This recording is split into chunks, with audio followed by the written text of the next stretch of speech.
Broadcasting from the business capital of the world, this is the Podcast Business News Network. Welcome back to the show. We are joined by our friend and founder of Vanguard SMP, Dennis Romero, hailing live. Not sure what state he's in today. Probably he's in Florida, maybe Orlando. We'll find out because he's all over the world.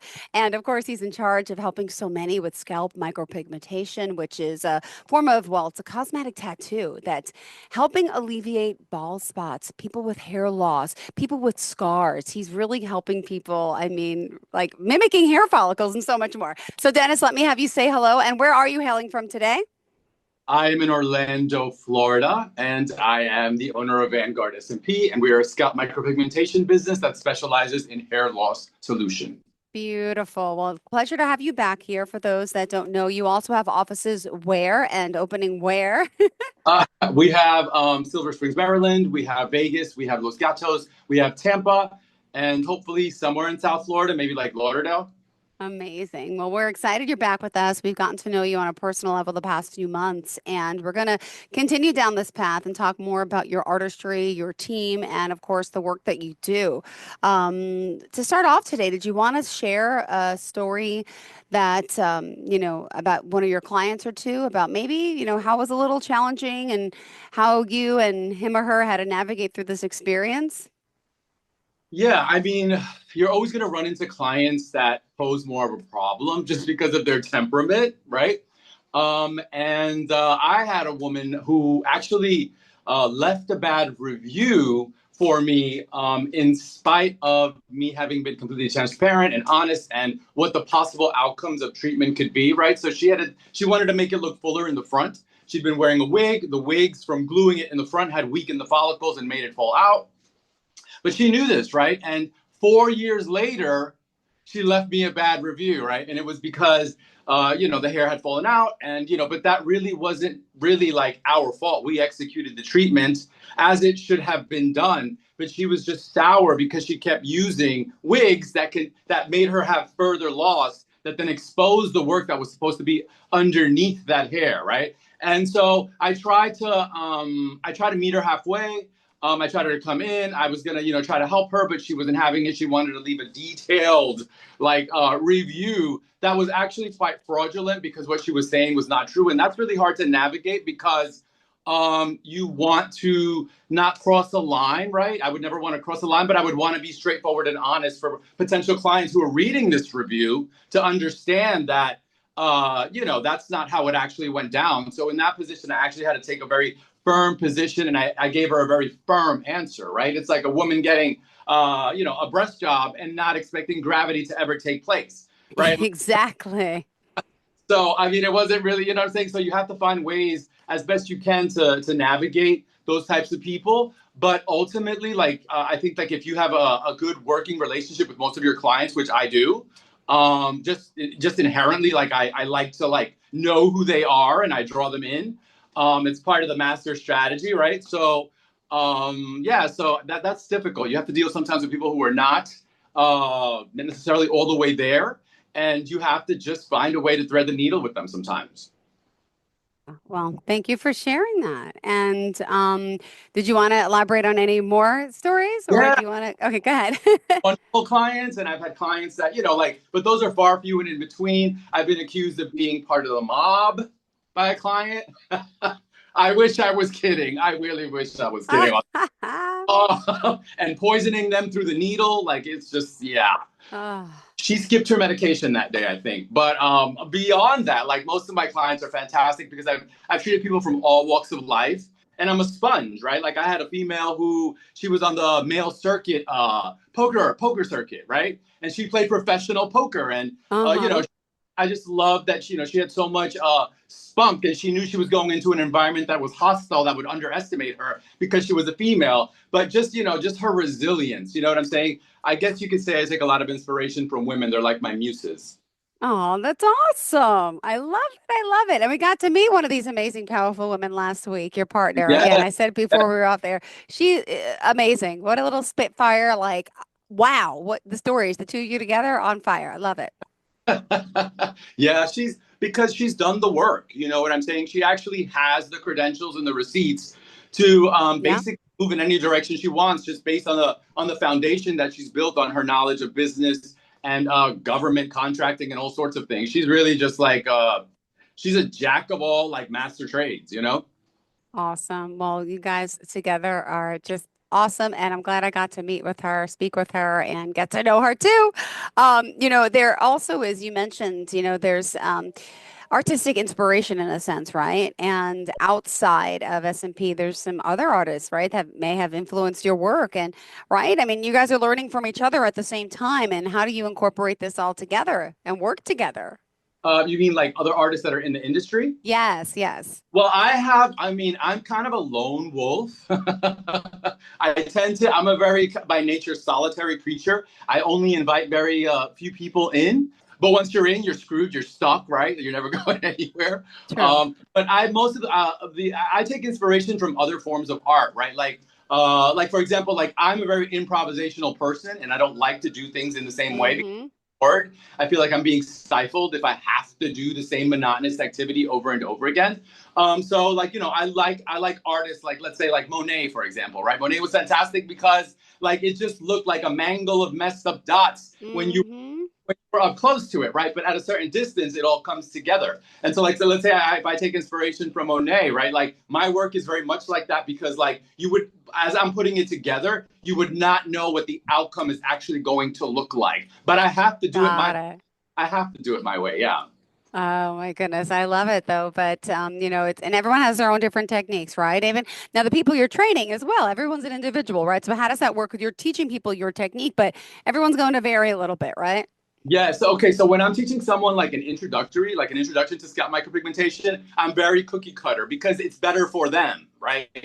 Because they don't know what they're doing. So it's better that I don't go off in my wonky, abstract, like way of wanting to do things, and that I actually take consideration that they're new. And so I do things in a much more methodical and thought out and cookie cutter way for them to understand and to execute, and for them to just have the best possible chance at being successful. So when I teach a new student, I teach them the way that most trainers teach them, right? Everything's going to have a process. You want to make impressions that are perfectly neat and that are in order and that are balanced so that it makes life easier for them, right? If someone wants to know how I personally work on a daily basis, then that's probably going to be more of a master class and someone who has experience because they already have enough experience under their belt where they will be able to digest that. Got it. All right. Well, thank you. Do you want to talk about the dark side? There is some dark sides of scalp micropigmentation, right? And I'm sure I'm many misconceptions. There is because, well, it's changing now, right? Because there's so many good artists now that have flooded the industry that it took away sort of that tribalistic nature, male nature of it, right? Because it's Hmm. predominantly it's male dominated in numbers. And what I found was that there was some real like friction within like these factions, and to the point of trying to deploy a strategic way of taking a person's business down, right? And so I think that's a very like dark side of it because there's a lot of money to be made, and where there's money, there's going to be what am I trying to? Where there's money, there's going to be that risk of having to navigate an environment that isn't always necessarily open to someone coming in and stepping on my toes, and they're going to take away my revenue. So there was a lot of that going on, and I'm glad that because the numbers have increased so exponentially, that it's very difficult to remain tribalistic in that way because now there's so many good people in every corner of the world. Does that make sense? Yeah, sure does. So they diluted that energy that was very like almost confrontational and wanting to like self-preserve by like essentially like not allowing people to grow who had the potential to be just as big as the person who was trying to protect their revenue. I just think that the work should speak for itself, and if you are a good artist and you are a professional and you deliver on that, then that's all that matters. Stop worrying about everything else. So I was never a big fan of that, and I've seen some things go down that kind of like turn me off because it shouldn't be that way. Does that make sense? It shouldn't be that way. Yeah. Got it. Well, do you want to share some of your most memorable milestones? Maybe the top few moments, along your journey of SMP that really has shaped you, changed your career, made you, the person you are. Yeah, I mean, as far as SMP, I think the milestone would be opening the business, of course, right? That was a huge one because it took me from just working at somebody else's location to actually having my own.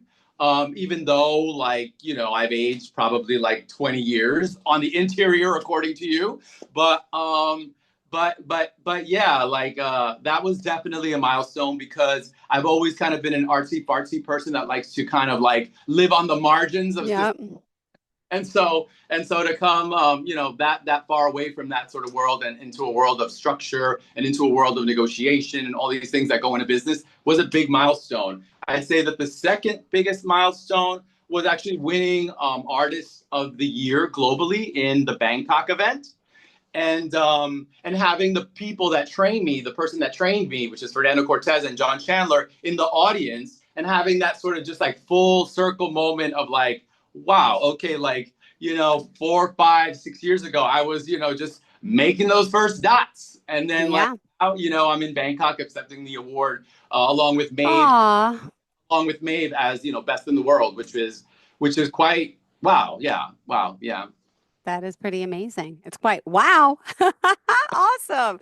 We're all, you should be proud of these things. This is awesome. But there's probably, what would you share to someone who's like new in this field, right? It's got to be scary because there's going to be moments when, there's going to be highs, there's going to be lows, good, bad, and you're here to help shape other people too. So what advice for a new artist would you give to them? I would say, I mean, basically, like you need to have some tough skin because it's challenging. It's a niche market, and for that reason, it's going to be very competitive, right? So what I would say is just try to ally yourself with people whom can help you and you can learn from, and try to look for people within your own circle that can supplement you in many many different ways that you may not be aware of.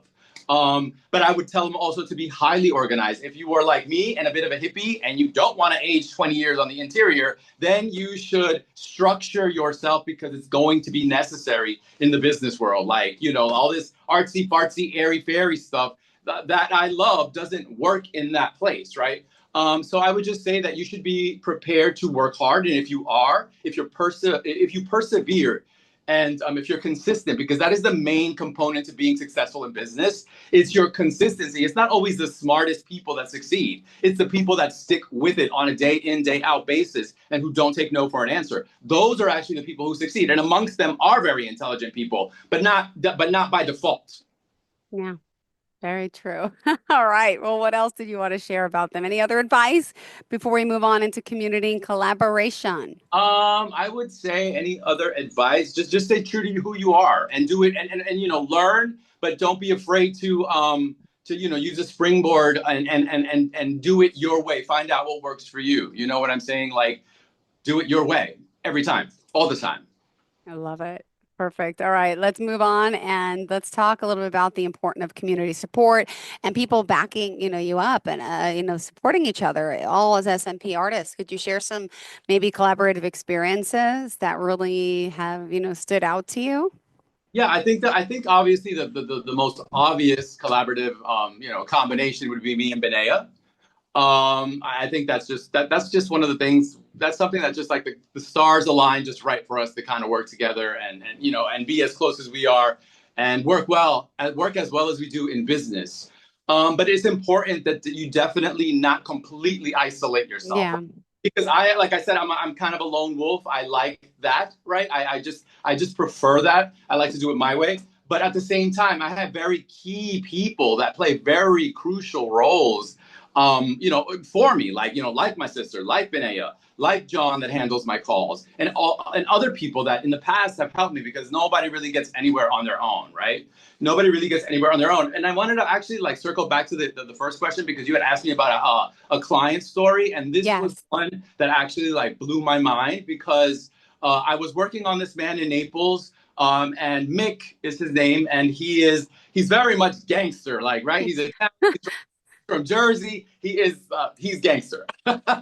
And but he had such a generous heart, and he surprised me in such a profound way because I had to leave that space because they were selling it, right? So I could no longer lease there. The owner was changing, and the new owner didn't want to rent, didn't want to lease to anyone. So I had to find a place, and I'm having this conversation with my sister in front of him, never thinking that he's actually paying attention, right? So when it comes time to move, he says, "Hey, Dennis, I have a space that would work for you because it's very similar to this. And you can move into that space and you can use it," right? So I didn't have to look, but that wasn't really what blew my mind. What blew my mind was when he said, "And you're not going to pay me," right?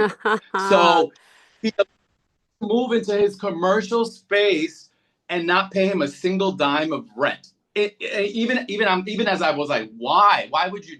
In the interior, I didn't want to like be rude or seem ungracious, but in the back of my mind, I was like, why would anyone do this, right? Because we become cynical and we don't expect much out of people because normally we don't get much out of people.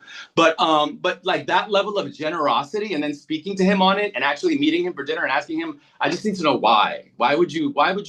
We didn't know each other that well yet, right? And what he said to me was, going back to that other point, was, nobody is successful on their own. He said, I have had many people along my journey give me things and never expect anything in return.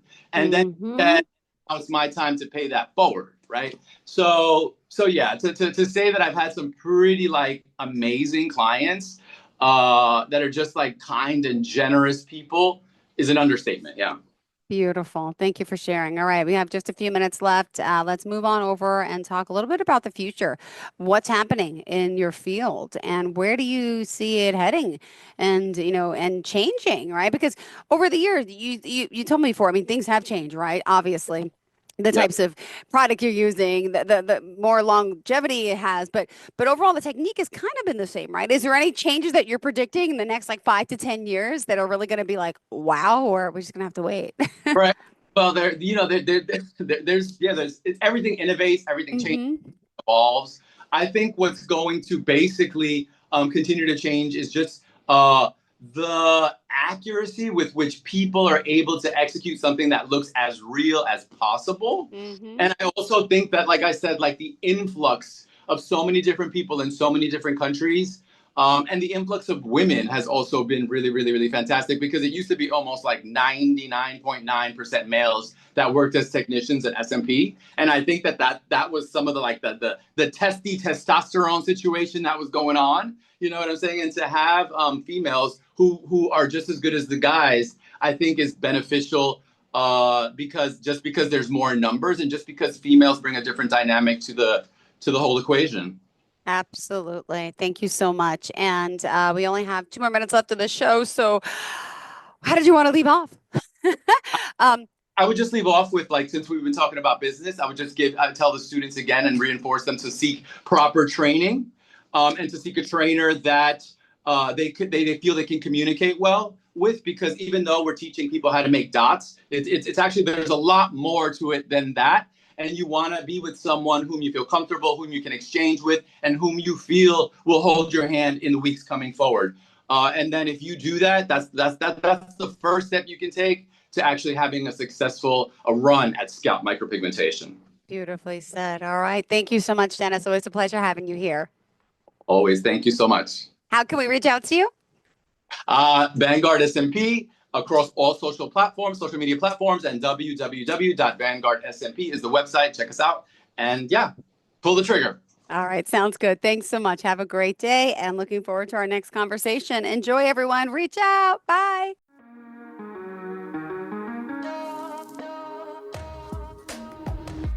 Broadcasting from the business capital of the world, this is the Podcast Business News Network.